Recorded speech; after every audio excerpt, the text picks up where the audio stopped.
Now here we are with John Lebeaux, candidate for state senate, here off of Route 9 in Shrewsbury at his place of business. And John, I must admit, I've seen you in my fair share of selectmen meetings and town meetings, and you look just as comfortable talking the issues as you do talking about daylilies. Well, I enjoy doing both, so that's very nice of you to say. It's beautiful business. Thank you. This is my family's business. It's third generation here.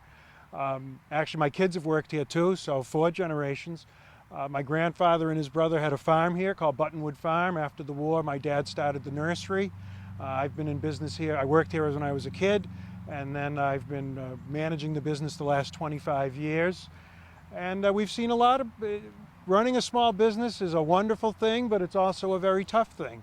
And I think all businesses in Massachusetts are sometimes finding it a little tougher to do business here than in some other states. We see a lot of big businesses moving out of state, and that's certainly something we have to think about, is keeping our businesses here and encouraging them to grow and create jobs.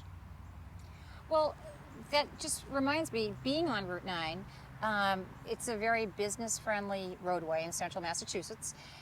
We have Route 146, Route 20, Route 140, throughout this, which would be your district, central Massachusetts. Great opportunities for businesses to come in and set themselves up, and you just say, why isn't it happening? How can we get those commercial dollars into our communities to help offset the taxes that we just feel like are keep rising and rising? Well, sure. Central Mass is a great place to live, a great place to do business, and I think it's a little bit a secret. I mean, no one realizes what a great place it is. Certainly many of the decisions about economic development are done at the local level, but there are some statewide policies that I think could be addressed that could make things much better for the cities and towns to be able to do that. I serve on the Mass Water Resources Commission, and certainly an area, doesn't sound that exciting, but in the area of regulation about water, both wastewater and drinking water, because there's permitting issues about how much sewerage a town can generate or how much water it can take out of its water supply. For instance, in Shrewsbury, we've had businesses approach us, and one of the questions we'll ask them is, how much water do you need? And if you're any kind of even light manufacturing, there might be a lot of water involved, and we've sometimes had to say no. And the sad thing is, we haven't had to say no because we don't actually have the supply. We do. We have the capacity to deliver the water. It's a regulation that simply stops us from doing that. And the same with the wastewater. We have capacity issues. How much can we discharge? If the state wants to be serious about growth, economic development, it's going to have to really take a good, and I think the environment we have to consider and protect, and we all want cleaner water and cleaner air, but we have to have people working, because when we have people working, they're paying taxes, the businesses they work for are paying taxes, we're expanding that tax-paying base, more money goes into the government from more people, so the individual isn't hit as hard, and then government can do the things that government can and should or even want to do if it has the revenue to support that. That's great. So as senator, you would bring that sensitivity to environmental issues. I mean, as a farmer, essentially, background farming family, you understand the needs of the environment, but at the same time, you understand the regulations and the challenges that they present for small businesses like yours and others. Exactly. And larger businesses. I mean, so many. I mean, small family farms in Massachusetts. There's not that many, but actually, so much of the open space in Massachusetts is controlled by agriculture, and if it wasn't agriculture, it would be developed. And we've seen Shoppers World was once a nursery. So there's many of our familiar commercial sites were formerly in agriculture, many of our housing developments.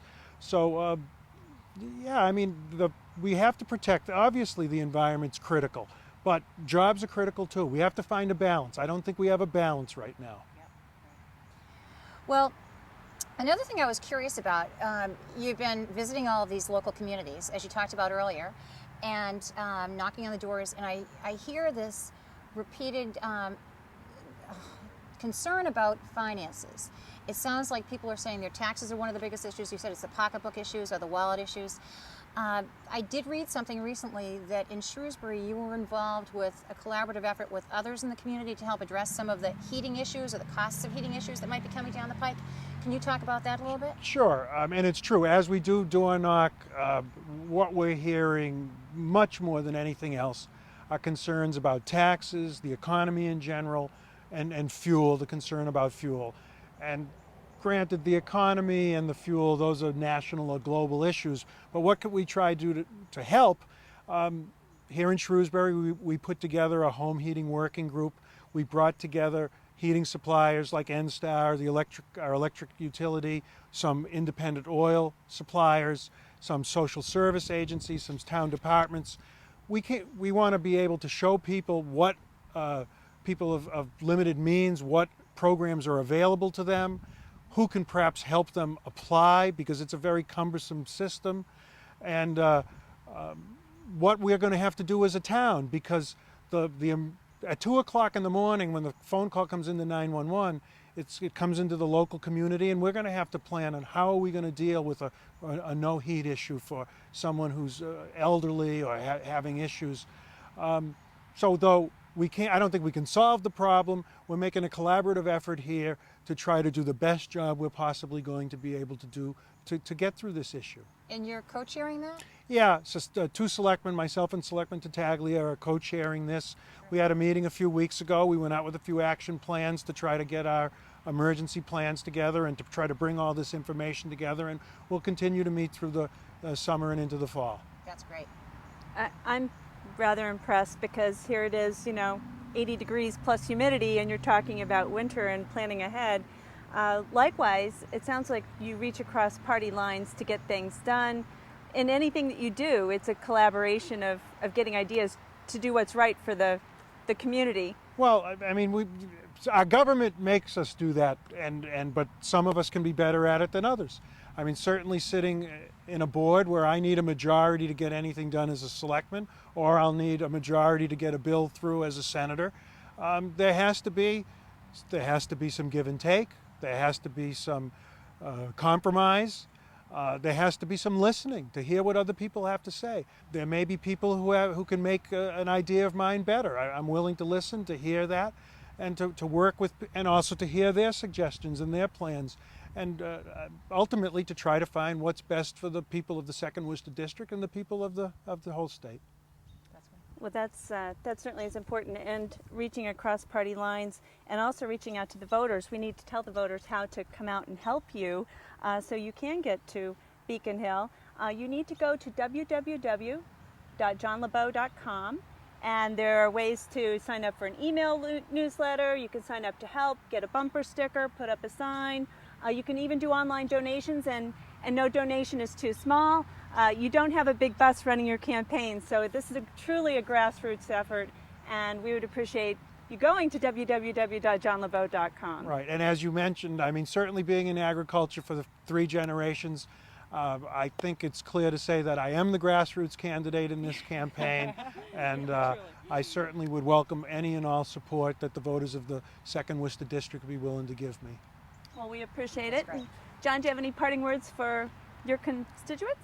Well, I think I can bring to the 2nd Worcester District some common sense, the perspective of someone who's been in small business his entire life, in private business.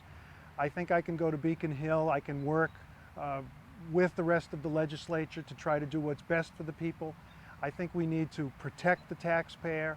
I think that in government sometimes lately this one-party system we have is sort of forgotten, that our taxpayers are being put upon very hard, not just taxes, but fees, utility fees. Just the cost of running a family is very difficult these days, and we have to preserve and protect our families trying to get through these times. And to do that, we have to take care of the business community, because those jobs are just essential for us. I think that we can do this. We can do this one person at a time, one vote at a time, and one state senator at a time. So I would be very grateful for your vote on November 4th. My name is John Lebeaux, and I'm running for state senate in the 2nd Worcester District. Thank you. That's great. Well, thank you very much. Well, thank you. It was great having you out here today. Well, we enjoyed it too. Thank you for joining us.